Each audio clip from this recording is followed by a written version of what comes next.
Bienvenidos nuevamente.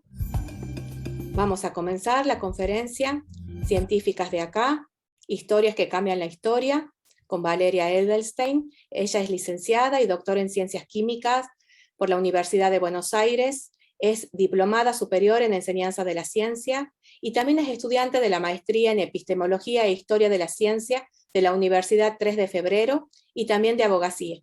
Actualmente se desempeña como investigadora del CONICET en el Centro de Formación e Investigación en Enseñanza de las Ciencias.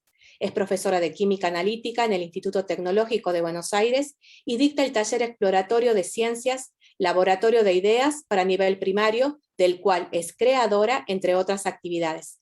Bienvenida, Valeria. Hola, ¿qué tal? ¿Cómo están? ¿Me escuchan bien? ¿No me escuchan? Sí, se escucha perfecto. Hola, Vale. No te escuchamos. Muy bien, ¿se escucha? Yo escucho bien. Estela no me escucha. Bueno, genial. Bueno, vamos a arrancar entonces. ¿Estamos bien para arrancar? Díganme que sí con la cabeza. Algo, porque veo solo 4 caritas. Sí. Fantástico. Sí, Bueno, estamos a listos. ver si me deja compartir. Vamos a ver si me deja. Sí, fantástico. Vamos a ponerlo en grande. Bueno, bien. Estoy viendo pocas caritas acá de costado, porque el Zoom es así. Pero cualquier cosa, cualquier pregunta, me interrumpen y abren los micrófonos y me interrumpen, o lo preguntan por el chat y después lo hacemos al final, como ustedes quieran. ¿Sí? ¿Estamos? ¿Arrancó? Listas. Bueno, listos. Bien, fantástico. Yo voy a contarles acerca de... En realidad vamos a hacer un recorrido y después les voy a contar acerca de Científicas de Acá y por qué lo creamos y tratar de también de explicar cuál es el objetivo del proyecto y cuál creemos que puede ser potencialmente el beneficio de que exista un proyecto así. Pero para poder entender bien de dónde venimos es que quiero contarles un poco más acerca de la historia y de por qué también es un tema que yo vengo trabajando desde hace muchos años, el de tratar de contar la ciencia con perspectiva de género. Cómo hacer para que nos atraviese la perspectiva de género en las diferentes áreas, en las diferentes disciplinas a las que nos dedicamos y en las que enseñamos. Así que voy a arrancar. Acá ya saben de qué va la charla, así que por ahí va a tener respuestas sesgadas, pero no importa, yo les pido que a lo que le vaya preguntando lo piensen en sus cabezas y cualquier cosa, si les llevo a hacer una pregunta y quieren contestar, abren el micrófono y responden, va a estar bueno que sea más interactivo. Entonces, lo primero que les voy a pedir es que se imaginen, este es un clásico, ¿no? Que se imaginen a una persona que hace ciencia. ¿No? Yo decía, esto ya está bastante sesgado, porque el título de la charla es Científicas de Acá, pero no importa. ¿Qué es lo que nos pasa cuando pensamos en una persona que hace ciencia? Cuando vamos leyendo un texto, por ejemplo, y nos encontramos con apellidos de investigadores o de científicos, ¿qué pasa cuando nos encontramos con eso? Bueno, en general, la imagen que nos hacemos es algo que suele parecerse bastante a esto, que si de hecho ponen científico en Google Imágenes, esto suele aparecer. Ahora hace un par de años empezó a cambiar un poco y ya no muestra este tipo de imágenes, pero es un ejercicio interesante para hacer. ¿Y qué tiene de particular esta imagen que nos hacemos muchas veces en nuestras cabezas? Bueno, que habla de una persona que generalmente es grande, es mayor, que tiene pelos despeinados o pelo canoso, que usa guardapolvo, que tiene cosas muy incomprensibles en la mano, que está haciendo explotar cosas medio extrañas, que suele trabajar solo, y sobre todo que es un varón y blanco, ¿no? Son como todas características que se nos suelen aparecer en la cabeza cuando pensamos en alguien que hace ciencia. Y esto no es casual, esto no es simplemente que de casualidad todo el mundo tiene en su cabeza la misma idea respecto de quienes hacen ciencia. Esto tiene posibles explicaciones si viajamos al momento en el cual empezamos a formar estas imágenes. Entonces, lo primero que voy a hacer es invitarles a que me acompañen a ver qué es lo que pasa cuando les pedimos a criaturas de 5 años en adelante que dibujen cómo se imagina una persona que hace ciencia. Y lo que dibujan es algo como esto. Este es un estudio que se llama Draw a Scientist, que se viene haciendo desde la década del 70, y lo que se ve sistemáticamente, si bien los números fueron cambiando, es que las criaturas dibujan este tipo de personificaciones. Y de vuelta, fíjense, tenemos personas en un laboratorio que están solas, con un guardapolvo, haciendo explotar cosas o mezclando tubos de colores, y varones mayormente. El porcentaje de mujeres que aparecen haciendo ciencia es realmente muy bajo. En la primera vez que se hizo el estudio aparecía solo un 1%, y los últimos estudios que se hicieron trepó hasta el 28-29%, que es un valor bastante más aceptable, pero que sigue siendo bajo. Y además lo que se ve en ese estudio es que a pesar de que el número aumentó, aumentó sobre todo las personas que dibujaron que son más chicas. Porque la idea es que a medida que vamos creciendo se terminan reforzando estos estereotipos de que quienes hacen ciencia son los varones, y entonces empiezan a aparecer cada vez con una mayoría muy abrumadora solamente personajes masculinos. Entonces, esto es lo que pasa cuando les pedimos que dibujen. Y yo les decía que tenemos formas de rastrear de dónde viene esto, ¿no? ¿Por qué generamos esta imagen? Entonces, vamos para acá. Algunos de todos estos personajes les tienen que sonar, porque puse de muchas generaciones para que nadie se quede afuera. Tenemos a Neurus, tenemos al profesor, al científico de los Minions de Despicable Me, tenemos a los Muppets, tenemos a Doc Brown. Yo amo a Doc Brown. Volver al Futuro es mi película favorita y lo amo a Doc Brown, pero es el estereotipo del científico loco. Tenemos a Phineas and Ferb, tenemos a Dexter, tenemos al profesor Fring, tenemos a Rick y Morty, tenemos al profesor Lokovich, tenemos al de Futurama, tenemos al profesor Utonio, porque las chicas eran superpoderosas, pero el que hacía la ciencia era el profesor Utonio, y tenemos a Fonpato de las Patoaventuras. ¿Qué tienen en común todos estos personajes de dibujitos y de películas que mirábamos en nuestra infancia? Fíjense que, de vuelta, laboratorio, chiflados, trabajan en soledad, guardapolvo, y son todos varones. Incluso los que no son seres humanos. ¿Sí? Hay un pato ahí, y es un varón. Entonces, esto indefectiblemente va a generar un impacto. Si yo crecí viendo en los medios de comunicación que quienes hacen ciencia son todos varones, ¿por qué me voy a imaginar que yo podría hacer ciencia siendo mujer, por ejemplo? ¿No? Es raro. Y además, eso confluye en un montón de otros rasgos dentro del estereotipo, ¿no? Esto de trabajar con guardapolvo como si el único lugar donde se pudiera hacer ciencia es en un laboratorio, trabajar en soledad, como si la ciencia no fuera un trabajo colaborativo, ¿no? Digo, la ciencia es una de las empresas, es la empresa más exitosa que como colectivo humano emprendimos, y sin embargo, el estereotipo es el de una persona trabajando en soledad, ¿no? Y chiflada, y que le cuesta relacionarse con otras personas. Si pensamos en The Big Bang Theory, por ejemplo, es un caso muy estereotípico, ¿no? De los científicos que no pueden vincularse, tienen serios problemas para vincularse con otras personas, como si no fueran seres sociales. Entonces, acá tenemos un primer vistazo de qué vimos cuando estábamos en nuestra infancia acerca de las personas que hacían ciencia. Los medios de comunicación son un factor de socialización muy importante en la infancia, y hay otros. Por ejemplo, el momento del juego. Ya sea en las familias o en la escuela, el momento del juego también. Fíjense, antes de pasar a lo del juego, hay otro detalle. Les voy a mostrar esto ya es para más grandes. Si me siguen con esta, es porque estamos en grupo de riesgo. Si se acuerdan de esto, hay un programa que se llamaba Atrévase a Soñar, que lo conducía Berugo Carámbula, que lo queríamos un montón. Y el programa tenía una serie de juegos, pero al final siempre participaban mujeres. Y al final, Berugo, a la que ganaba, le decía, los sueños son, pero aquí se hacen realidad, y la mandaba a caminar por ese arco iris que se ve ahí, y del otro lado, ¿no?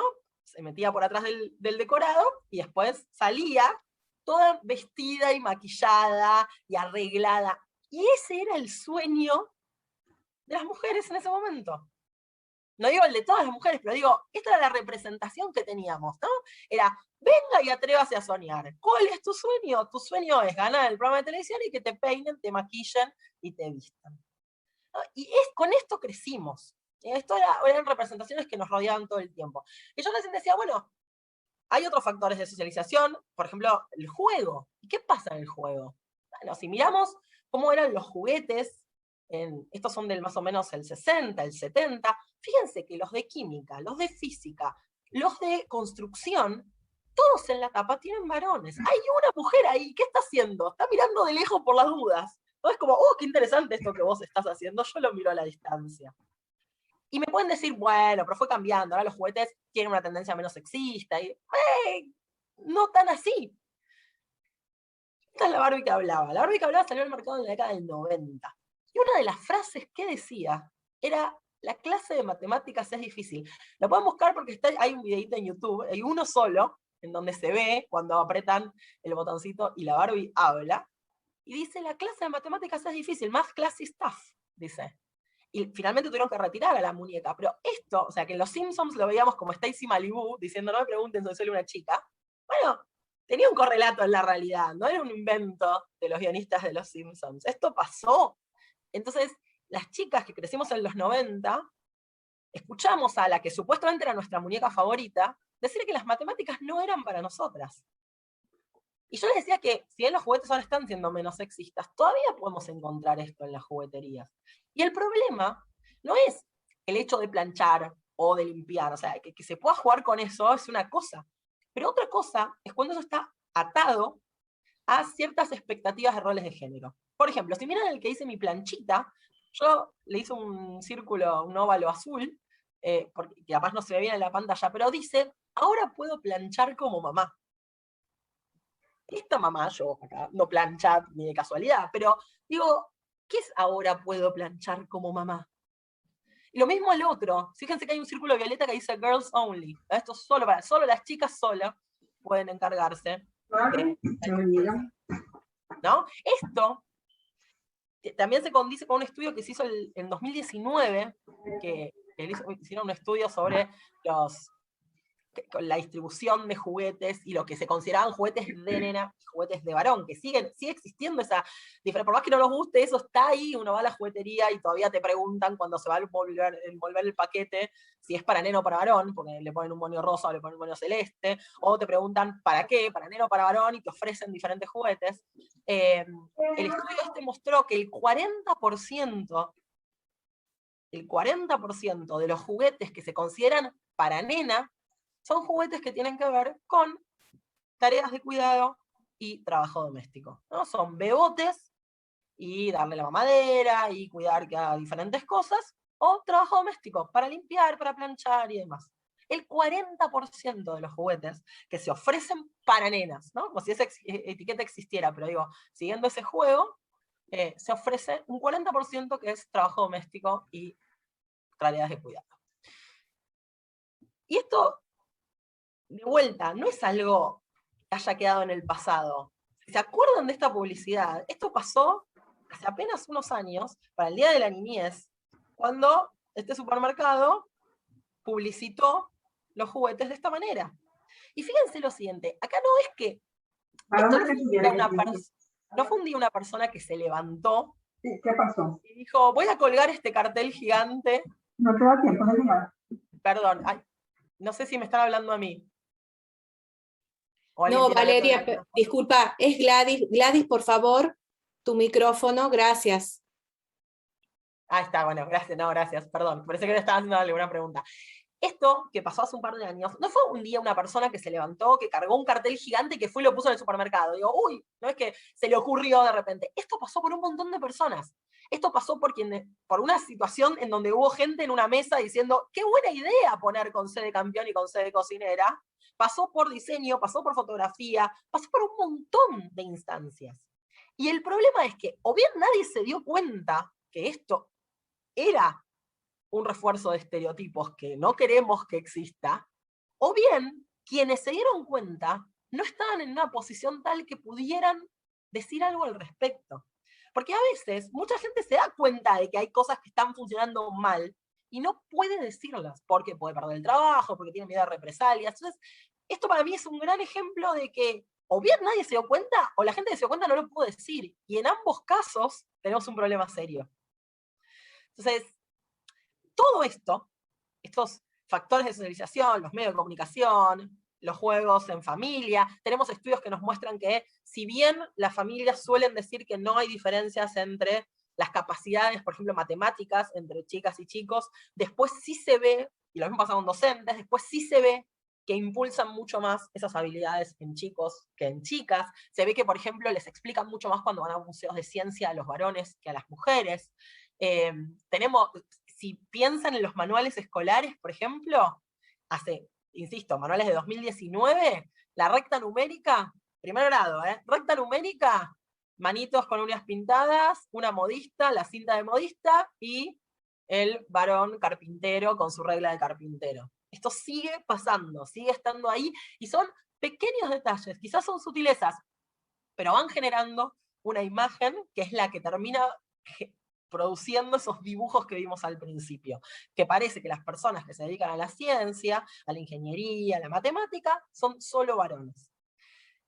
Y de vuelta, esto también tiene un correlato, y un estudio muy grande que se hizo en el año 2000, se publicó en el año 2017 en la revista Science, que es una revista muy reconocida, en la que encontraron, quienes hicieron la investigación, que las chicas se consideran menos inteligentes y menos capaces que los varones a partir de los 6 años.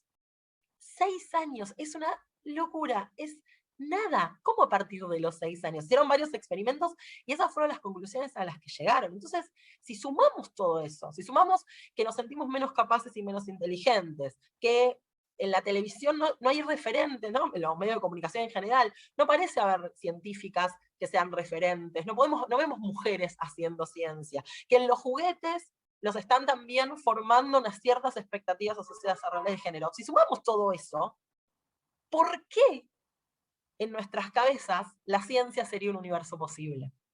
Y de hecho lo que se ve es, en otro estudio, que cuanto más se piensa que se necesita inteligencia para una dada carrera, por ejemplo, no, matemática tenés que ser brillante, o en físico, en ingeniería, tenés que ser increíblemente inteligente para poder hacerla. Cuanto más se piensa eso, yo no digo que sea lo que ocurre después, pero cuanto más se piensa eso, menos mujeres hay en esas carreras.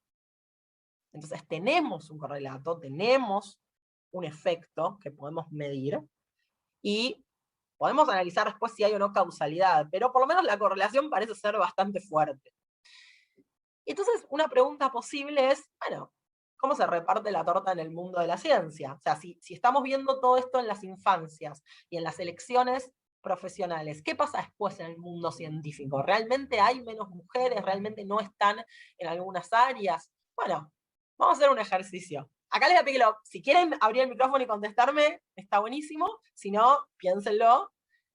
La primera pregunta que les voy a hacer es, ¿cuál creen que es el porcentaje de mujeres que trabajan en ciencia y tecnología en el mundo a nivel global respecto del total? O sea, el total de investigadores e investigadoras que trabajan en ciencia y tecnología en el mundo, ¿qué porcentaje creen que le corresponde a mujeres? Piensen un segundo lo que van a responder. ¿Sí? Pueden pensar en un rango, pueden pensar de 0 a 5%, de 5 a 10, de 10 a 15, de 15 a 20, de 50 a 55, de 70 a 75, ¿sí? ¿Tienen ahí? ¿Alguien quiere compartir su idea de cuál es el porcentaje? Valeria, tienen los micrófonos desactivados porque son muchos participantes, pero están haciéndote los Están aportes poniendo en el chat, me gusta, la voy a Están mirar, poniendo en la el estoy chat. mirando. La estoy mirando. Qué gente optimista. Me gusta. Bueno, me gusta que sean tan optimistas. Bueno, bien. Les cuento cuál es el número. Hay gente pesimista también, no digamos tampoco. En este momento, según los últimos datos de la UNESCO tiene un instituto de estadística que recaba datos cada aproximadamente 10 años, y según los últimos datos, que son de 2018, están publicados en 2018, en este momento hay un 29% de mujeres trabajando en ciencia y tecnología en el mundo. Lo que va a pasar ahora es que la gente que dijo de 25 a 30 se va a poner contenta porque le invocó el número, pero piénsenlo, piensen que nos estamos poniendo contentos por un 29%, ¿sí? Piensen que no somos ni un tercio, que somos más o menos la mitad de la población mundial y no llegamos a un tercio en participación en ciencia y tecnología. Acá voy a hacer una aclaración, que esto que estoy contando es súper binario. ¿Sí? Fíjense que yo estoy hablando de mujeres y de varones y no estoy teniendo en cuenta otras identidades. Eso es un problema. O sea, es un problema porque no tenemos datos desagregados al respecto. Y es un problema porque invisibiliza. Entonces, sí, estoy siendo re binaria y no me gusta. Pero los datos que tenemos son estos. Y no está bueno que sea así. Y me parece que es importante mencionarlo para que eso pueda empezar a cambiar. Entonces, tenemos un 29% de mujeres trabajando aparentemente en ciencia y tecnología a nivel global. Entonces ahora les voy a hacer la misma pregunta y voy a mirar el chat. Y quiero que me cuenten cuál creen que es el porcentaje, pero en Europa. Mira el chat, mientras. A ver. Viendo. Alguien puso 75% a nivel global. Yo admiro ese optimismo. Qué fantástico. Bueno, bien. En Europa, entonces, me están tirando todos números muy altos. Es lo que suele pasar. Y entonces, cuando yo les muestro esto, es la parte en la que nos sorprendemos, y decimos, ¿cómo puede ser que en Europa y en Estados Unidos solo haya un 32% de mujeres trabajando en ciencia y tecnología? Europa y Estados Unidos están muy cerca. En realidad, Estados Unidos está mucho peor. Lo que pasa es que en los últimos datos no los separaron, entonces no tenemos esa información, pero en los datos del censo de 2007, del relevamiento de 2007, en esos datos, Estados Unidos solo tenía un 20%.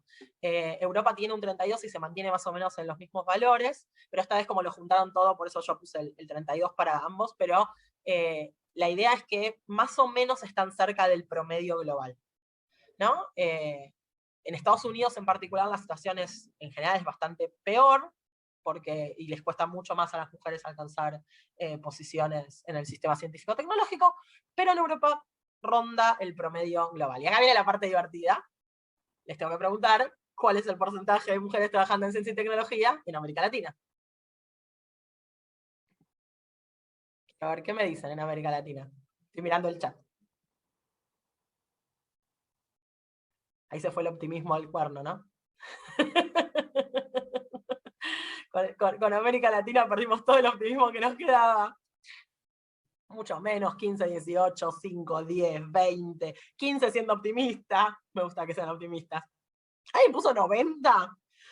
Eso es ser muy optimista. 20, 5, 14, qué especificidad. Bueno, bien. Sí, en general lo que pasa es esto, que cuando yo pregunto cuál creen que es el porcentaje en América Latina, los números bajan abruptamente respecto a lo que pensaban para Europa. Y acá es la sorpresa, ¿no? Que quizás para algunas personas no sea sorpresa, pero en general lo es. En América Latina estamos casi en paridad. En los datos del 2007 era alrededor de un 46%, ahora estamos en 44%, pero estamos muy cerca de la paridad. O sea, más o menos hay una cantidad equitativa de mujeres y de varones trabajando en ciencia y tecnología en América Latina.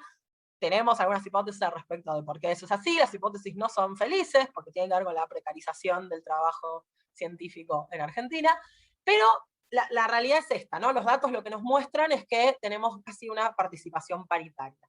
De hecho, este es el mapa que publica UNESCO, y fíjense que América Latina está bastante pintadita de un violeta intenso, tiene una gran participación de mujeres en ciencia y tecnología.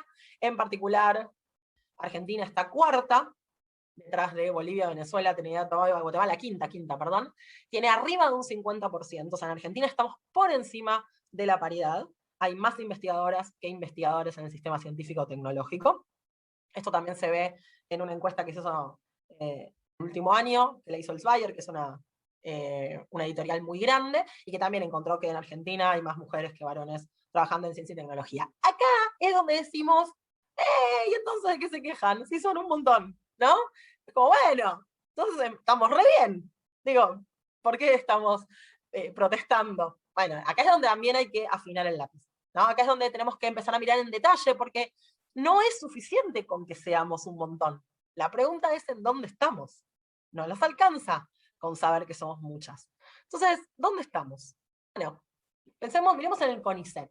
El CONICET es un organismo de ciencia y tecnología que nuclea a la mayor parte de investigadores e investigadoras del país. No es el único, hay trabajadores en universidades nacionales, está SIC, hay un montón de espacios en donde se hace ciencia y tecnología, pero el CONICET es bastante representativo, por eso voy a tomar estos datos. Y fíjense lo que vemos. CONICET tiene 5 escalafones, acá hay 4 puestos, pero tiene 5. Para la carrera de investigador, vos podés ser asistente, que es el más bajo, e ir subiendo. Asistente, adjunto, independiente, principal, superior. Superior es la categoría más alta. Y fíjense lo que pasa. Si bien hay más mujeres que varones en el total, y en la categoría de asistente y adjunta, que son las más bajas, el número cae abruptamente cuando nos vamos a las categorías más altas. Pasamos de tener un 60% de investigadoras existentes a tener un 25% de investigadoras superiores. Esto se conoce como efecto tijera. Datos de 2016, datos de 2017, la cosa no va cambiando mucho. Se conoce como efecto tijera por la formita del gráfico. Porque arrancamos con las mujeres en una proporción mayor en los cargos más bajos, y eso se invierte a medida que aumenta la jerarquía, ¿no? Entonces lo que vemos en Argentina, y es lo que se ve en prácticamente todos los países del mundo, pero yo voy a tomar este caso, es que hay una masculinización de las jerarquías. O sea, a las mujeres nos cuesta mucho alcanzar puestos jerárquicos. Estos son los datos de 2019, por ejemplo, y es lo mismo. Se los muestro con diferentes formitas de gráfico, pero para que vean que son todos los mismos datos. La diferencia sigue siendo muy grande en los cargos más altos, ¿no? Esto es lo que se conoce típicamente como techo de cristal, la dificultad de acceder a cargos jerárquicos. Pero además tenemos otro problema. No es solamente, o sea, esta diferencia no se genera solamente en lo vertical, en lo jerárquico, sino que se genera también en lo transversal, en lo horizontal, en lo que se conoce como paredes de cristal. Se conoce también como segregación. Las mujeres no estamos igualmente distribuidas en todas las áreas. ¿Dónde estamos? Principalmente en sociales, en humanidades y en medicina, típicamente asociado a tareas de cuidado. ¿Dónde no estamos? Estamos con porcentajes bajísimos en informática, en ingeniería, en matemática. Entonces, si bien es cierto que somos muchas, no estamos en las mesas de decisiones y no estamos igualmente representadas en todas las áreas. Y eso tiene consecuencias. Tampoco, por ejemplo, recibimos la misma cantidad de plata por subsidios, no somos rectoras en universidades nacionales, digo, el porcentaje es bajísimo. Si bien es cierto que ahora Ana Franchi es la presidenta de CONICET, es la segunda en toda su historia, entonces todavía nos falta. Si bien somos muchas, el camino no está terminado, no estamos en una situación de equidad. Frente a esto, entonces, una de las cosas que vamos a hacer es preguntarnos, ¿yo qué hago desde mi lugar? ¿No? Porque ahí es donde aparece también el problema. Es como, bueno, esta es la situación, y simplemente nos vamos a quejar o vamos a tratar de hacer algo para cambiarla. ¿Y qué puedo hacer yo desde mi lugar? Pues no todo el mundo está en el mismo lugar, no todo el mundo, yo no tengo acceso a toma de decisiones y de políticas públicas, yo no puedo definir que haya una licencia por paternidad obligatoria y equitativa, yo no puedo definir que haya políticas públicas de cuidado para que las mujeres puedan seguir desarrollando su carrera profesional, porque son principalmente las que se quedan afuera después de la maternidad, porque son las que se ocupan del trabajo doméstico no remunerado y de las tareas de cuidado de infantes, y también de adultos mayores. Entonces yo no puedo tomar esas decisiones. ¿Qué puedo hacer yo desde mi lugar? Bueno, una de las cosas que podemos hacer, y esto nos mete a las personas que estamos en condiciones, por ejemplo, de votar, es que desde nuestro ejercicio ciudadano demandemos esas políticas públicas, ¿no? Que sea parte de nuestra demanda, que sea parte de nuestra protesta. Esto de la equidad en las licencias por paternidad, la existencia de lugares. Yo tuve la suerte, por ejemplo, de contar con un jardín maternal cuando nació mi primer hijo, en el lugar en donde yo trabajaba. Entonces yo podía dejarlo ahí, bajaba cada 2 horas para amamantarlo, pero ese beneficio no lo tiene todo el mundo. Definitivamente no todo el mundo tiene acceso. Y muchas veces lo que vemos es que las mujeres se caen del sistema científico-tecnológico con la maternidad, ¿no? Hay una analogía que se usa se llama leaky pipeline, es como una tubería con agujeros, y lo que se va viendo es dónde se pierden, como si se perdiera agua por la tubería a lo largo del recorrido en los agujeritos, y lo que vamos viendo es que las mujeres se caen del sistema. Y se caen muchas en el momento de la maternidad, ¿no? Y no por elección propia, porque está perfecto si eligen salir del sistema por la maternidad, pero el problema es si no eligen eso y no les queda otra opción por cómo está diseñado, porque no hay asistencia suficiente para que eso no ocurra, para que después puedan volver, ¿no? Tiene que ver con los sistemas de evaluación, tiene que ver con el nivel de productividad que se pide, entonces no es nada fácil. Y eso sí lo podemos demandar desde nuestro ejercicio ciudadano. Después también, esto nos interpela mucho, que es qué podemos hacer en la práctica docente. Y desde la práctica docente, algo que suele pasar es que, como, por ejemplo, yo soy profesora de química, entonces muchas veces me dicen, bueno, pero en química, ¿dónde meto perspectiva de género? Si tengo que explicar modelos atómicos, ¿qué perspectiva de género tiene eso? Y en realidad, si bien es cierto que no necesariamente estamos dando un contenido que incluya perspectiva de género, o que incluya mujeres, no necesariamente tiene que ser eso, pero sí lo que vamos a hacer es tratar de revisar nuestros propios sesgos, que los tenemos, que no los podemos eliminar, pero que sí podemos estar alertas, y pensar cuándo estamos reforzando estereotipos. Entonces, por ejemplo, nos podemos replantear la manera en la que presentamos la bibliografía. Siempre presentamos la misma, son todos varones a los que estamos citando. Cuando hablamos sobre personas que hicieron ciencia en nuestra disciplina, en las clases, ¿en algún momento estamos nombrando a alguna mujer? Eso es una posibilidad. Otra posibilidad es, ¿qué pasa cuando damos ejemplos? En química es re típico usar el ejemplo de los sándwiches para hablar de estequiometría, ¿no? Tenemos estequiometría, estamos hablando de cómo se relacionan entre sí los reactivos matemáticamente para dar dados productos. Entonces, por ejemplo, se dice, bueno, si tuvieras 4 panes y tuvieras 3 fetas de queso, ¿cuántos sándwiches podrías hacer? Y podría hacer solamente 2, porque me sobra una feta de queso, pero si no, no me alcanzan los panes. Entonces, se usa mucho para hablar sobre eso. Y otro ejemplo clásico es el del baile. Entonces se dice, vos tenés en una habitación 10 varones y 14 mujeres, ¿cuántas parejas podés formar? Y podés formar 12, porque hay 24 personas. Bueno, en general obviamente no está apuntado a eso, ¿no? Te dicen, no, solamente podés formar 10 parejas, porque hay 10 varones y 14 mujeres, te sobran mujeres. No, no me sobra nadie. Y esos son ejemplos, ¿no? que aparecen mucho y que a veces los decimos sin pensarlos, y sin tener en cuenta cuál es el impacto que eso está generando. Entonces, revisar ese tipo de prácticas es un ejercicio muy interesante. Lo mismo cuando mandamos a la gente al laboratorio.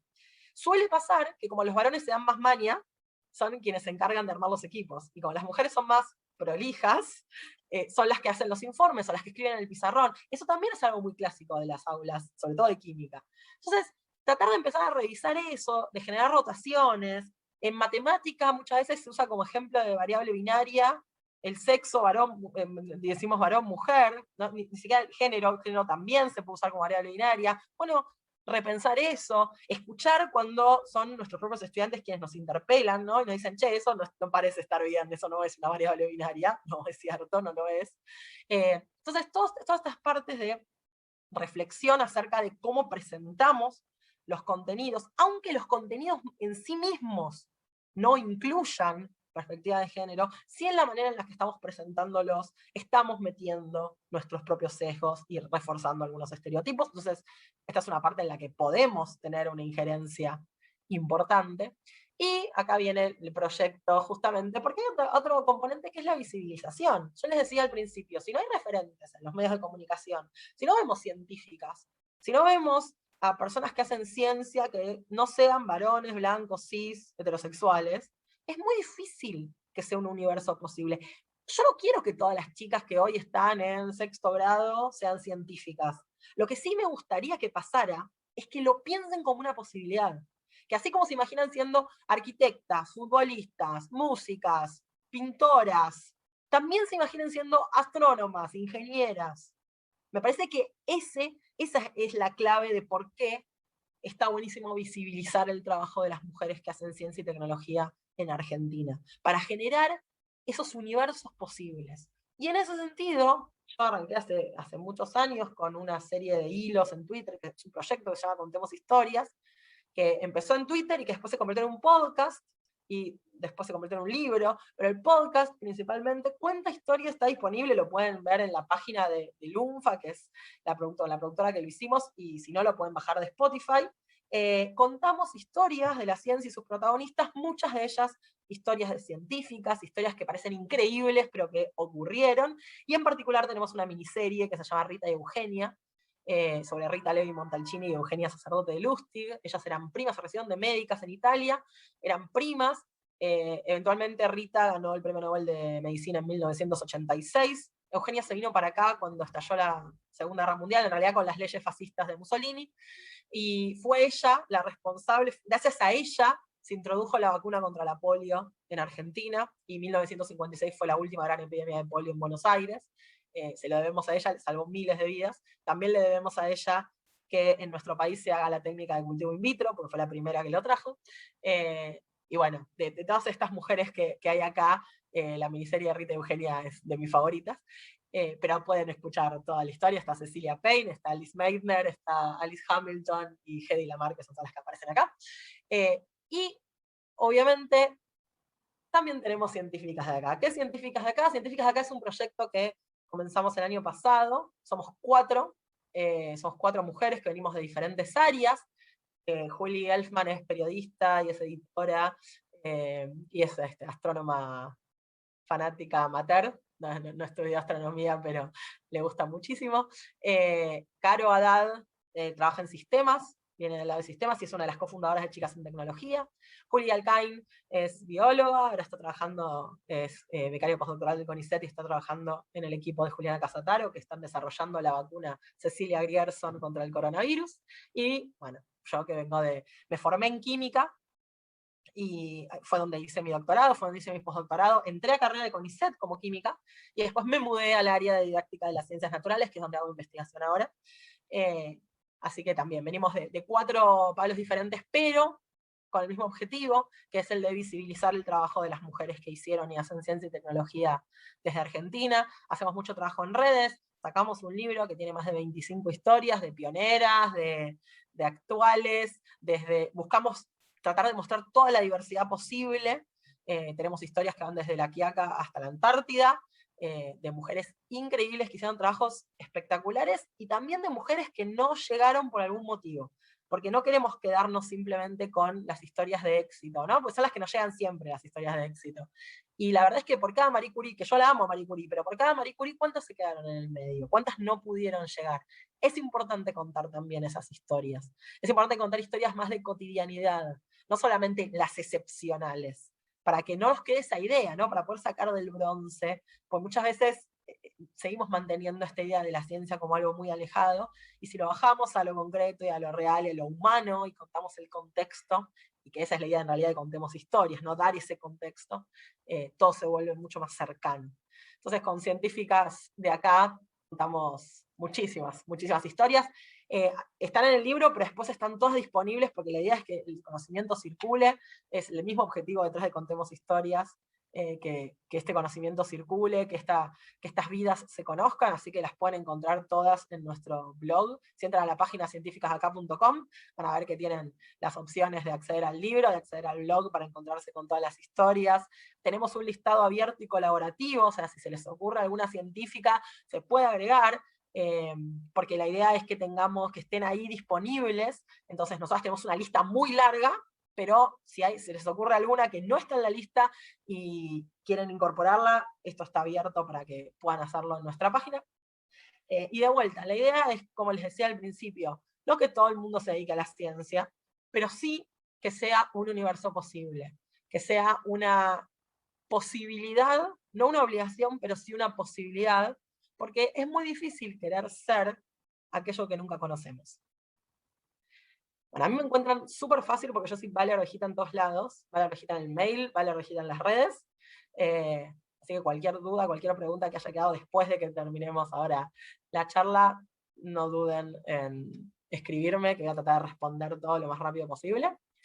Voy a dejar de compartir, así pasamos a charlar. Acá estoy. Si tienen alguna pregunta. Valeria, Si primero que nada Ay, agradecerte. perdón, digo una sola cosa porque acabo de Sí, verlo en el dale, chat. dale. En el juego que están pasando, que es el de Mujeres Conciencia, les cuento que con Wikimedia Argentina hicimos uno de mujeres argentinas, que se llama ¿Quién es esa científica? Y es todo Creative Commons. Se puede bajar, entran a Wiki y se baja todo. Está el juego, es un juego con dados y con preguntas y respuestas y cuadernillos, así que lo pueden encontrar ahí. Hay 15 científicas en ese juego. Algunas están en científicas de acá, otras no, porque son proyectos separados, pero todas apuntan a lo mismo. Y la página de Mujeres Conciencia está buenísima. Bueno, muchas gracias, Valeria. Realmente ha sido un gusto y un placer haber compartido este rato contigo y haberte podido escuchar. Te vamos a trasladar algunas preguntas o algunas inquietudes que fueron poniendo a través del formulario que tenemos creado para este fin. Una de las preguntas que trasladan allí desde Argentina, preguntan que les gustaría saber si la causa de que el promedio de las mujeres que trabajan en ciencia sea tan baja, se pueda deber también a que las mujeres tienen otros intereses o que son decisiones propias que toman y no que exista esta incidencia externa de generar esta equidad de género, digamos. El tema con eso es que si realmente fuera así, hay como muchas respuestas posibles para eso, y hay un montón de estudios al respecto, y hay algo que se llama la paradoja de los países nórdicos, porque pasa algo así, que no hay tanta inequidad en la sociedad, y sin embargo hay pocas mujeres en ciencia y tecnología, entonces la pregunta es re válida, es, bueno, ¿no será que les gustan otras cosas? El tema con eso es que somos un montón. Lo vemos, en Argentina estamos por encima de la paridad, ¿no? O sea, somos un montón de mujeres en ciencia y tecnología, nos gusta la ciencia y la tecnología, no es que no estamos ahí. Entonces, eso por un lado. Y por el otro, somos seres sociales. No pensar que el contexto en el que vivimos y que nos va moldeando tenga una influencia después en nuestras elecciones, es muy ingenuo, porque, si bien es cierto que podría pasar que haya personas que no tengan un dado interés, ¿por qué estaría determinado únicamente por lo que consideramos que nos haga varón o mujer o demás, ¿no? ¿Por qué lo limitaríamos a eso? Si también el género es una construcción social. Entonces, necesitamos poder tener una visión me parece más amplia. Yo no descarto, me parece que está muy bien tomar en cuenta que pueden existir diferencias biológicas, si queremos, ¿no? Pero no podemos descartar todos los componentes sociales que nos forman. Entonces, creo que está bien que se hagan estudios y que sigamos investigando y que veamos qué pasa. Por ejemplo, cuando se habla de los famosos estudios de cerebro masculino y femenino, cuando se analizan esos estudios, lo que se ve es que es mayor el ruido, la diversidad, es mucho mayor entre, por ejemplo, grupos de mujeres, grupos de varones, entre esos grupos, dentro de los grupos, la diversidad es mayor que la que hay entre varones y mujeres, ¿no? Entonces, en realidad, ¿podemos dividir los cerebros en varones o en mujeres? No. Quizás hay dos tipos de cerebros, pero no vienen dados por el hecho de varón o mujer, vienen dados por otras cosas. Entonces, cómo elegimos hacer el recorte también habla de cómo estamos formados, ¿no? No nos olvidemos que cuando salimos la ciencia es la manera que tenemos de respondernos preguntas. Cuando salimos al mundo a hacernos esas preguntas, ya venimos cargados de teoría. No es que no somos una tabula rasa y decimos, vamos a recolectar datos libres de teoría. No, porque si yo dijera, bueno, observa todo. Vos me dirías, observa y anotá todo lo que veas. ¿Pero todo qué? ¿Qué miro? ¿Miro en el cielo? ¿Miro en el piso? ¿Miro a mi alrededor? ¿Miro en mi cuerpo? No, todo. No nos podemos mirar todo. Siempre elegimos un recorte, y ese recorte está cargado de teoría. Entonces, si yo voy a buscar diferencias en determinadas, por ejemplo, diferencias por género, ya tengo un recorte en mi cabeza.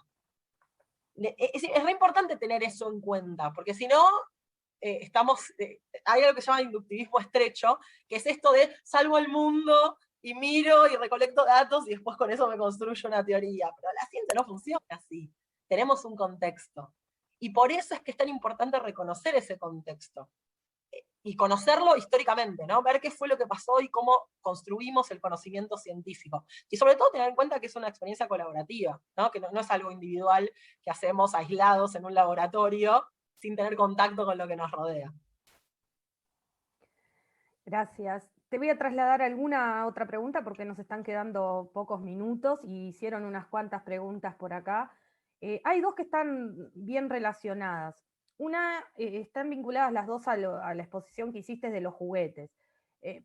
Por allí dicen desde Uruguay que no se pueden retirar los juguetes porque tengan enfoque de género, porque más allá de eso es interesante que se acerquen niños y niñas a todos los juguetes. Y entonces la pregunta es, ¿pero qué acciones se pueden realizar para que el empaque no reproduzca eso, verdad? Pero hay otra que está relacionada con esto también, que dice que esta temática está puesta en la agenda de todos estos países y sin embargo no se regula por ley, por ejemplo, esto de regular las presentaciones de los juguetes. ¿Por qué no se hace nada al respecto? Qué buena pregunta. A ver, sí, todo lo que sea juguetes y demás, ahora empiezan a haber cambios, se ven. Si miramos, hay algunos catálogos de ciertas marcas en donde ya no están reforzados estos roles. Aparecen nenes jugando con bebotes y nenas armadas haciendo construcción. Y está bien, o sea, es parte de empezar a moverlo. Y ahí me parece que más allá de los empaques y más allá de lo que pasa cuando vamos a comprarlos, ahí hay mucho por hacer desde nuestro lugar en vínculo con infancias, ¿no? Entonces, es cómo reaccionamos frente a eso. Yo les voy a contar, a mí me marcó mucho porque yo me di cuenta años después de lo que había hecho y traté de cambiarlo a futuro. Yo tengo un hijo y una hija, mi hijo más grande, mi hija más chica. Cuando mi hijo, que tenía 3 años, le encantaba ir al supermercado, acompañarme al supermercado, ¿no? Entonces dije, bueno, le vamos a comprar un carrito. Quiero un carrito para llevar las cosas, está buenísimo. Y ya de por sí eso fue como todo un tema con la gente alrededor, de cómo le vas a comprar un carrito. Bueno, le gusta ir a hacer las compras, le compro un carrito. No podía encontrar por ningún lado un carrito que no fuera rosa y violeta. Todos los carritos eran rosas y violetas, los carritos de las compras. No podía encontrar. Finalmente encontré uno naranja y verde y se lo compré. Ahí estaba chocho con su carrito. Y ahí me di cuenta, como 2 o 3 años después, me di cuenta de que nunca le había preguntado si él no quería un carrito rosa y violeta. Yo asumí que él no quería un carrito de ese color y enloquecí buscando uno que no fuera de ese color. Entonces, yo había roto con todos mis preconceptos respecto de que los varones pueden ir a hacer las compras y tener un carrito, pero internamente seguía sosteniendo de alguna forma que no podía usar un carrito violeta y rosa. Y cuando la nena más chica, en un momento tuvo que llevar un vasito al jardín, me pasó que fuimos a un negocio y ella quería un vasito con Peppa Pig. Entonces le digo al señor que estaba atendiendo, le pregunté si tenía un vasito de Peppa Pig. Y yo estaba viendo atrás de él, en el estante, que había un vasito con el hermano de Peppa Pig que estaba ahí. Y el señor me dice, no, no tengo. Le digo, pero ahí hay uno. Y me dice, pero es azul. Y a mi cabeza rápidamente volvió lo que me había pasado con mi nene más grande, y entonces le dije, bueno, no importa, dame ese y dame estos otros 3 que tenías por ahí, los puse sobre el mostrador, y le pregunté a ella cuál era el que quería. ¿No? Entonces, ¿cuál de todos estos queréis? ¿Cuál se llevó? El azul de Peppa Pig, obvio, porque ella quería el de Peppa Pig. Pero fue el momento de darme cuenta que yo ya había cometido ese error antes y tratar de no repetirlo. Y me llevó años. Y yo vengo trabajando sobre este tema. Cuando pasó lo del carrito, yo ya había empezado a trabajar en ciencia con perspectiva de género. Entonces, yo venía trabajando hace años con esto. Es algo que tengo súper presente y se me escapan un montón de cosas todo el tiempo. Nadie está completamente desarmado de sus estereotipos y de sus prejuicios y de sus preconceptos. Entonces, el primer paso me parece que es aceptar eso. Digo, los tenemos, van a salir, hay que pelear contra eso cuando aparezcan y tenemos que estar alertas. Pero es algo que nos pasa. O sea, no podemos eliminarlos, no van a desaparecer. Pero tenemos que saber que están ahí y que podemos tomar acciones. Y tienen que hacer acciones muy conscientes. Pero lo que nos piden estos estereotipos que están ahí tan arraigados es que las acciones que tomemos sean muy conscientes. Deliberadamente tenemos que elegir hacer algo para que eso pueda cambiar. Entonces, quizás no podemos cambiar cómo hacen el packaging y cómo regulan, porque no tenemos esa posición, no tenemos la capacidad de acceder a esos puestos en donde se toman esas decisiones. Pero en lo chiquito, en el momento de comprar y de ofrecer, por ejemplo, sí tenemos esa decisión. Eso sí lo podemos hacer. Y ahí es donde tenemos injerencia. Y ahí tenemos injerencia todas las personas, ¿no? Digo, más allá de si tenemos rol docente, un rol político, lo que fuere, ahí sí tenemos injerencia. Valeria, estamos en la hora, pero no quiero dejar de hacerte una última pregunta que tiene que ver con esto que estabas contando recién, de la injerencia que podemos tener, pero en los centros educativos. Por ahí dicen, ¿cómo erradicar los estereotipos cuando los alumnos ya vienen con esos ideales de la casa? Entonces, un poco esto, capaz que se te ocurre rápidamente algún ejemplo o alguna anécdota como la que contabas recién, que justamente nos permita visualizar eso. Bueno, creo que una de las cosas que necesitamos que pasen en el aula, y esto lo saben ustedes mucho mejor que yo, necesitamos que se generen conflictos cognitivos, ¿no? Tienen que aparecer estos conflictos en las mentes de los estudiantes en donde les hagan ruido lo que está pasando. O sea, ver que la idea que traían, su propia representación idiosincrásica, contrasta con las de otras personas, las de sus compañeros y compañeras, por ejemplo. Entonces, generar el debate es algo que nos viene genial en el aula para este tipo de cosas, ¿no? Queremos que haya una confrontación. En general tendemos a no querer que haya confrontación, ¿no? Porque queremos bajar los ánimos, pero en estos casos es importante que esa confrontación exista. Yo hacía un ejercicio, lo que pasa es que es súper puntual. Yo se los voy a contar, y este no está apuntado en particular, por ejemplo, a escuela primaria, pero que se puede adaptar. Yo lo que hacía era, les contaba la historia de Rosalind Franklin. Rosalind Franklin fue una cristalógrafa, ella sacó una foto muy conocida, que es la fotografía 51, gracias a la cual se pudo elucidar la estructura del ADN. Y nunca recibió el crédito. De hecho, la fotografía esas se la robaron, Wilkins, que era el que trabajaba con ella, se la mostró sin pedirle permiso a Watson y Crick, y Watson y Crick publicaron la elucidación estructural del ADN sin darle el crédito. A punto tal de que cuando recibieron el Nobel, uno directamente ni la nombró y otro la nombró después de como 13 personas. Y sin embargo sabemos que su trabajo fue fundamental, pues sin eso no hubieran podido elucidarlo en ese momento. Y se tardaron años en reconocer el trabajo de Rosalind Franklin. Lo que pasa es que Rosalind se murió muy joven, a los 34 años, de un cáncer de ovario. Ella trabajaba todo el tiempo expuesta a radiación. Entonces, el Nobel lo dieron después de la muerte de ella. Y se lo dieron a Watson, a Crick y a Wilkins, que era el que le había robado la información a Rosalind. Entonces, nunca, mi hipótesis es que jamás se lo hubieran dado a Rosalind Franklin, pero la verdad es que ella ya estaba muerta y los premios Nobel no se entregan a título póstumo. Entonces no sabemos si se lo hubieran dado o no. Y además hay un límite de 3 personas para el Nobel. Watson, Crick y Wilkins. O sea, mi postura es que no se lo hubieran dado, pero no lo sabemos. Entonces lo que yo hacía con estudiantes era dividirlos en equipos y hacerlos discutir. Uno era el comité Nobel, el otro equipo podía ser defensores de Rosalind Franklin, el otro equipo eran detractores de Rosalind Franklin, y lo que tenían que hacer era convencer al comité Nobel de dárselo o de no dárselo, ¿no? Y buscar argumentos y buscar evidencia a favor o en contra de dárselo.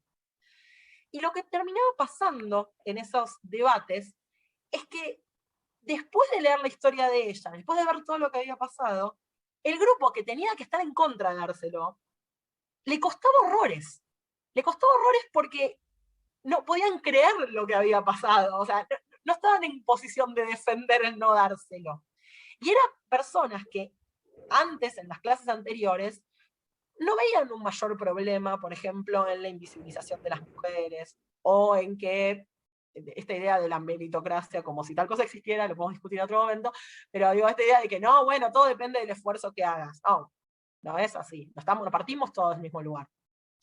Entonces, generar esas instancias de debate en las que hay situaciones que parecen realmente muy injustas, y ver que esas situaciones injustas se dan por un montón de factores subyacentes, que pueden no parecer tan graves, pero que si los extrapolamos, terminan teniendo esas consecuencias. Esas discusiones en donde se ponen en la piel de tener que estar argumentando contra sus compañeros y compañeras, esas suelen funcionar muy bien para que empiecen a aparecer estos conflictos, estos ruidos de, quizás no estoy tan en lo cierto yo con lo que estoy pensando.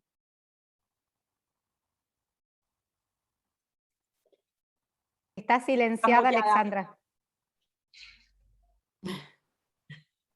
Gracias, Valeria. Justo ladraba la perra para que no interfiriera con lo que Valeria nos contaba. Muchas gracias, realmente ha sido un gusto y los ejemplos nos dejan pensando sin duda. Les vamos a pedir a los compañeros participantes que por favor completen el formulario de valoración de la conferencia, además de que ya nos hicieron llegar un montón de preguntas. Así que muchas gracias a todos y